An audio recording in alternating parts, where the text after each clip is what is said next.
Recently, the LA Times put together a story on a U.S. citizen, a white U.S. citizen by the name of Jason Rochester, and his wife, Cecilia Gonzalez. Now, Mr. Rochester is a white Donald Trump voter. Voted for Trump in 2016. Ms. Gonzalez, on the other hand, who happened to be Jason Rochester's wife, a little less sure about Donald Trump. In fact, at the time when Rochester was supporting Donald Trump, Gonzalez said, "You need to pay attention to what he's saying about immigrants and building the wall and mass deportations, because that could affect us." Because the LA Times also points out that Ms. Gonzalez was an illegal, undocumented immigrant here in the United States. Mr. Rochester chose not to heed his wife's warnings. He chose to think that Donald Trump wasn't talking about his wife. In fact, according to the article, he specifically told her, "Don't worry, the government's not interested in you. They want the bad ones, right? Trump's only talking about the bad illegals, not all of them. No, God, no. So it's okay, sweetheart. Don't worry." Shortly after Donald Trump got arrested, Ms. Gonzalez was deported back to Mexico.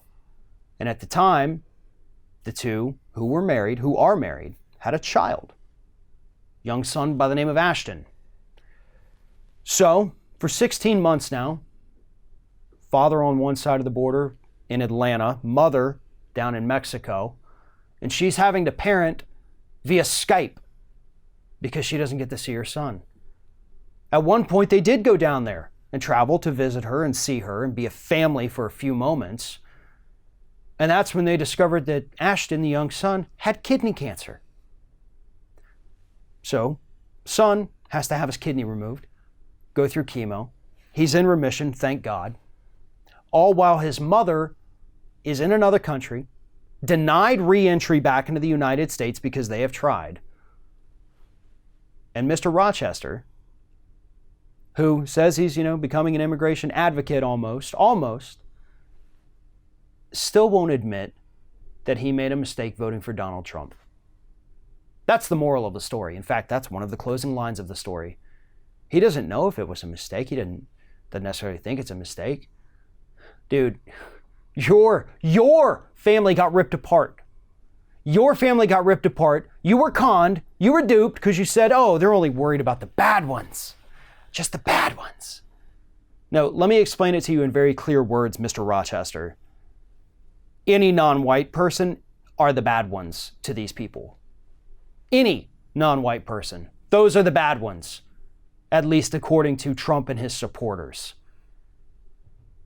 And you still, after your son had cancer and his mother couldn't even be there with him for the surgery, you still won't admit that you screwed up. Let me read this exact quote. "Was it a bad decision for my family? Yes. Was it a bad decision for our country? I can't say. Sometimes you can't just think about yourself. You have to think about the broader picture. I feel like God will bless my decision." See, that's the problem, though, is Republican politicians have this amazing way to get people to vote against their own self-interest, like with tax cuts or repealing the Affordable Care Act or deporting your own spouse. And honestly, it makes sense that Republicans aren't speaking up about Trump's family separation policies when they don't even seem to care when their own families get separated by his policies. I have the utmost amount of sympathy and empathy for Mrs. Gonzalez and her son Ashton. I have no sympathy whatsoever for Mr. Rochester, and clearly he does not either.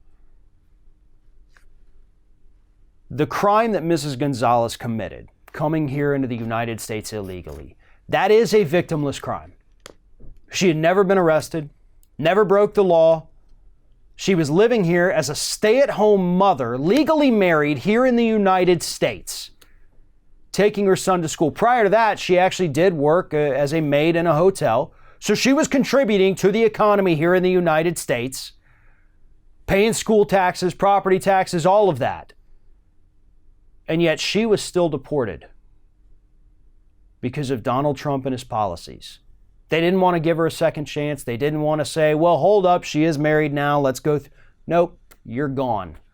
Sorry, your kid has cancer. Maybe your husband should have thought twice about his vote. And then he speaks up and says, no, I shouldn't have. That's the level of heartlessness we're dealing with on the Republican side.